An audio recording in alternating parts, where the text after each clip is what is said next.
A very good morning sir ma'am.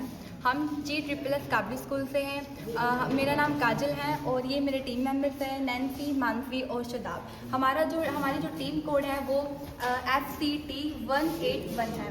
हमारा जो model का नाम है वो क्लाउड, हमारा जो आइडिया है वो क्लाउड बस प्रेडिक्शन सिस्टम है। जैसे कि हमने बहुत सारी न्यूज़ देखी थी, हमने देखा भी था कि बहुत सारी जगह कितनी जगह पे क्लाउड बस्ट हुआ, बादल फटे। उत्तराखंड में दराली गांव में बादल फटे और जो वैष्णो देवी में जो लैंडस्लाइड हुई थी।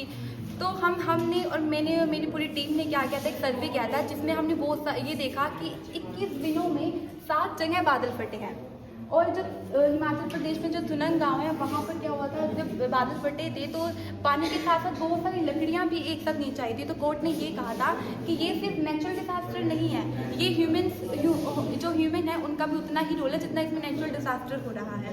और हिमाचल प्रदेश में जो 500 जो रूट्स थे वो ब्लॉक हो गए थे और जो प्रधानमंत्री नरेंद्र मोदी थे उन्होंने वहाँ पर डोनेशन भी दिया था हिमाचल प्रदेश में।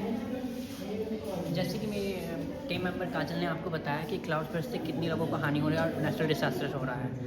इसके लिए हम जानेंगे कि क्लाउड बर्स्ट होता कैसे है। जो मॉइस्चर एयर है जब वो पहाड़ों से स्ट्राइक करके ऊपर की ओर आती है तो वो उसके ऊपर की ओर आती है क्योंकि ऊपर का जो प्रेशर है वो लो होता है। हवा के जो पार्टिकल्स हैं ऊपर आने की वजह से वो ठंडे हो जाते हैं और ठंडे होकर कंडेंस हो जाते हैं, जिससे बादल की फॉर्मेशन होती है।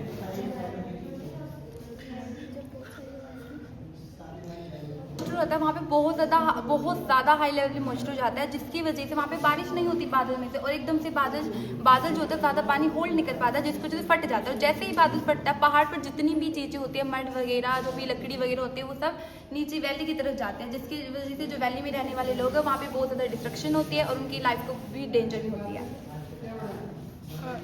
जैसा कि आपने ये समस्या देखा, उसके समाधान के लिए हमने ये मॉडल तैयार किया। ये हमने अभी स्मॉल लेवल पे तैयार किया है और जो हमारा मॉडल है वो 3P पे डिपेंड करता है, पीपल, प्रॉफिट, प्लैनेट। जो ये हमारा मॉडल है उसमें हमने काफ़ी सारी material like cardboard, chart, buzzer, battery, rain sensor आदि का यूज़ किया है और हमने इसको कम से कम 400 रुपये की लागत में बनाने की कोशिश की है।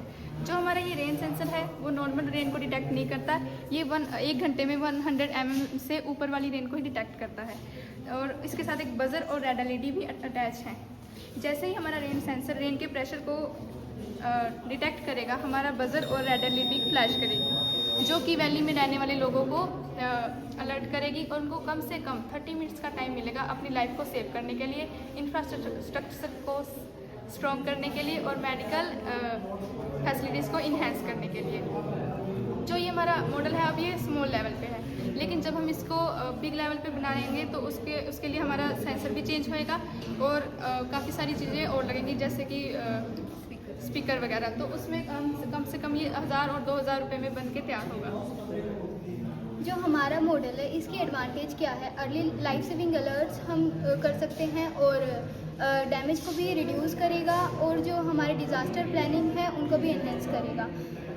हम अपने मॉडल में फ्यूचर में एनहेंसमेंट क्या कर सकते हैं, हम एक ऐसी ऐप्स को डाउनलोड कर सकते हैं जो उनको अलर्ट करे क्लाउड बर्स्ट के टाइम पे, जैसे कि सोर्स भी अभी है ऐप, और हम फ्यूचर में ट्रायर्स का भी यूज़ कर सकते हैं, जैसे कि येलो, ऑरेंज एंड रेड।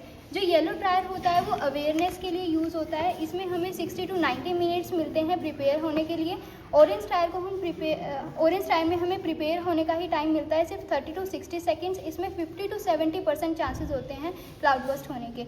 लेकिन जो रेड ट्रायर है इसमें हमें सडनली एक्ट करना होता है, क्योंकि इसमें सिर्फ हमारे पास 30 मिनट्स होते हैं, 70% चांसेस होते हैं क्लाउड बर्स्ट होने के। जो हमारा रेन सेंसर है वो नॉर्मल बारिश को डिटेक्ट नहीं करेगा, जब 1 घंटे में ग्रेटर देन 100 mm बारिश होगी उसी को ये डिटेक्ट करेगा।